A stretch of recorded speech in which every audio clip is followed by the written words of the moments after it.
Hello students, आज हम simple interest के जो एग्जांपल्स है वो देखने जा रहे हैं। उसमें भी सिंपल इंटरेस्ट में भी अगर हमें रेट ऑफ इंटरेस्ट फाइंड करना है, टाइम पीरियड फाइंड करना है एंड प्रिंसिपल अमाउंट फाइंड करना है, तो हम किस तरह से फाइंड करेंगे वो एग्जांपल्स देखने जा रहे हैं। मैंने यहाँ पे बोर्ड के ऊपर दो एग्जांपल्स लिखे। उसमें पहला एग्जांपल है, Radha deposited ₹8,000 at 7% and earned ₹1,680 as simple interest. Then find the time period.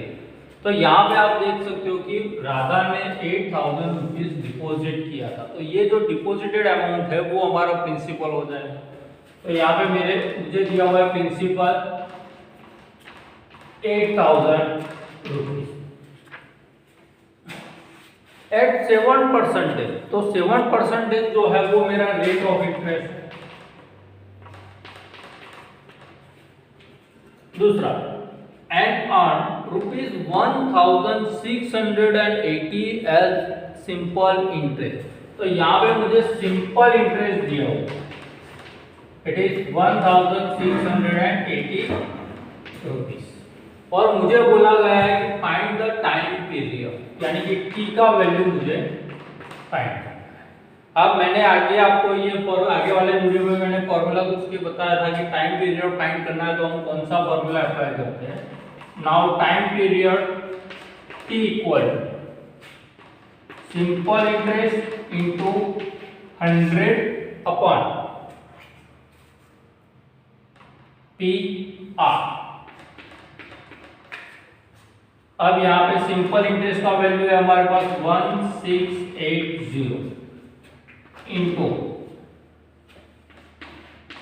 100 upon ये 1 2 और ये 3 8000 इंटू 7।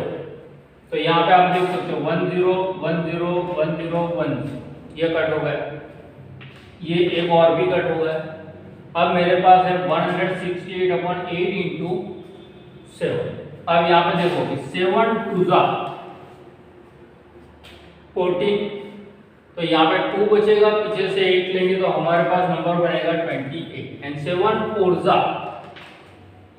28 होता है। तो ये 168 को 7 से डिवाइड किया तो हमें आंसर मिला 24।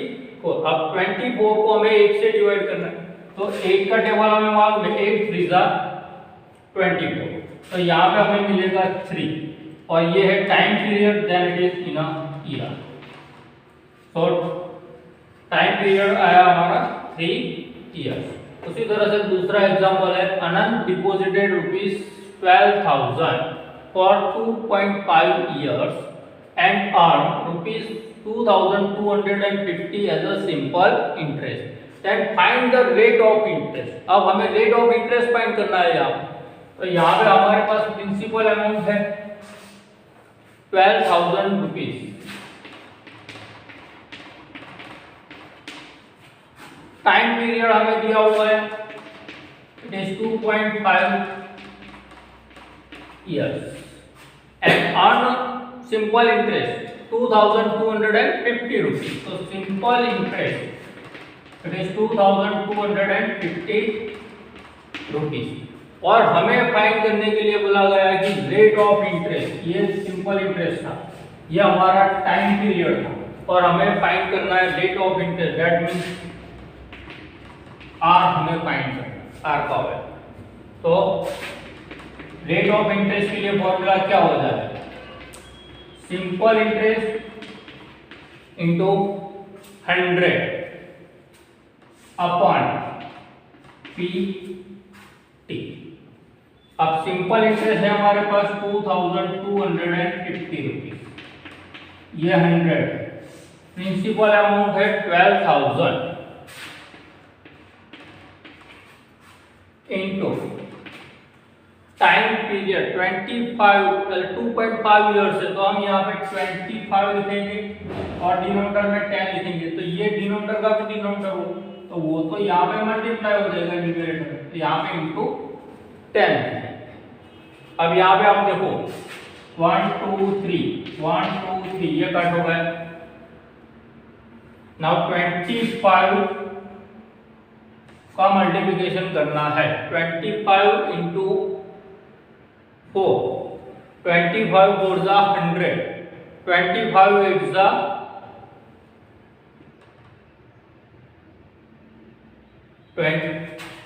2250 है, उसे हमने 25 से डिवाइड करना है। तो 25 को 8 से मल्टीप्लाई करेंगे तो हमें क्या मिलेगा 200, यहाँ पे 0 2 5 ऐसा हो जाएगा। तो यहाँ पे अगर आप देखो कि यहाँ पे 8 से मल्टीप्लाई किया तो 200 आया, तो क्योंकि 25 तो बचता है, ये 0 निकाल देते। तो यहाँ पे हमें क्या करना है 25 को 9 से मल्टीप्लाई करना है। तो 25 9 जा 225 हो जाएगा, और ये जो 0 है वो तो रहता ही। तो यहाँ पे हम लिखेंगे 90। तो 25 जो था ये 2250 को 25 से डिवाइड किया तो हमें आंसर मिला 90। तो अब मेरे पास यहाँ पे 90/12।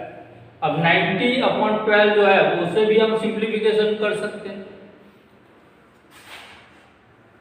12 7 जा, यानी कि 90/12 करना है आपको। 12 7 जा 84,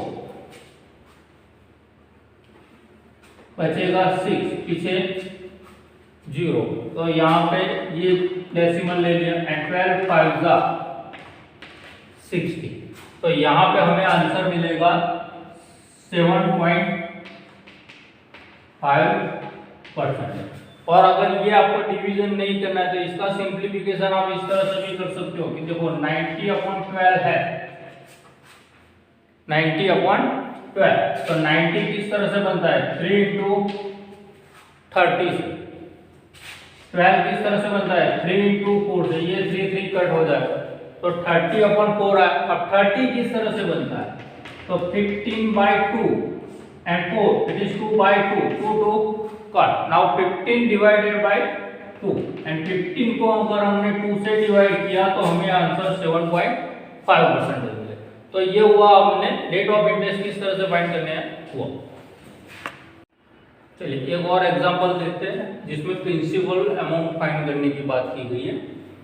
ज्योति deposited an amount at 8.5% for 4 years and earned ₹5,440 as a simple interest. Then find the amount she deposited. यानी कि ज्योति ने कुछ पैसे इन्वेस्ट किए हैं, डिपॉजिट किए हैं, उसका रेट ऑफ इंटरेस्ट था 8.5%। अब ज्योति ने जो अमाउंट डिपॉजिट किया वो 4 इयर्स के लिए किया। अब आप at the end of 4 years she earn ₹5,440 as a simple interest. And हमें फाइंड करने के लिए बोला गया कि उसने कितनी अमाउंट डिपॉजिट किया था, वो हमें फाइंड करना है। तो सबसे पहले तो हमें जो दिया हुआ है वो है रेट ऑफ इंटरेस्ट, ये परसेंटेज में दिया हुआ है, that means rate of interest it is 8.5%। उसके बाद दिया हुआ है 4 years, that means time period t equal to 4 years and earn ₹5,440 as simple interest. That means simple interest is given ₹5,440 और अमाउंट डिपॉजिट किया है वो हमें फाइंड करना है। दैट मींस प्रिंसिपल अमाउंट हमें फाइंड करना है, तो वो मैंने यहाँ पे क्वेश्चन मार्क किया। अब प्रिंसिपल अमाउंट फाइंड करना है तो मेरे पास फॉर्मूला क्या हो जाएगा, सिंपल इंटरेस्ट इंटू 100/RT। अब सिंपल इंटरेस्ट जो है मेरे पास 5,440 into 100। Now rate of interest it is 85/10, 8.5 means, तो 85 में यहाँ पे लिखूंगा और डिनोमिनेटर का भी डिनोमिनेटर आएगा वो यहाँ पे चला जाएगा 10 into time period it is 4। अब यहाँ पे हम देखें तो 4 और ये 25,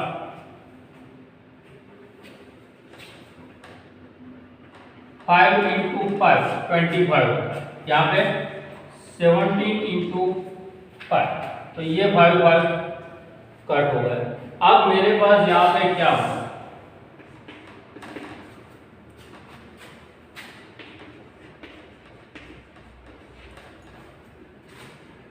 इंटू 5 इंटू 10 एंड डिनोमिनेटर में बचा है ओनली 70। अब यहां पे आप देख सकते हो ये 0 और ये एक 0 है, तो वो 100 में कन्वर्ट हो जाए। उससे पहले 5 4 4 उसे मैंने कन्वर्ट कर दिया इंटू 10 और ये 10, तो इंटू 100 हो जाएगा एन इंटू ये 5 अपॉन 70। अब 544 को 17 से डिवाइड करो, तो 17 3 51 होता है और यहाँ पे 54, तो बचेगा हमारे पास पीछे से लिया 4 आया 34, तो 17 2 34 होता है। तो अब मेरे पास यहाँ पे 32 इंटू 5 इंटू ये 100। नाउ 32 को 5 से मल्टीप्लाई करेंगे तो हमें आंसर मिलेगा 160। किस तरह से 2 into 5 10 1 carry forward, 3 into 5 15 and 1 60, और पीछे ये दो 0 100 से मल्टीप्लाई करेंगे तो 1 एंड 2, तो यहाँ पे मुझे आंसर मिला 16,000 रुपीज।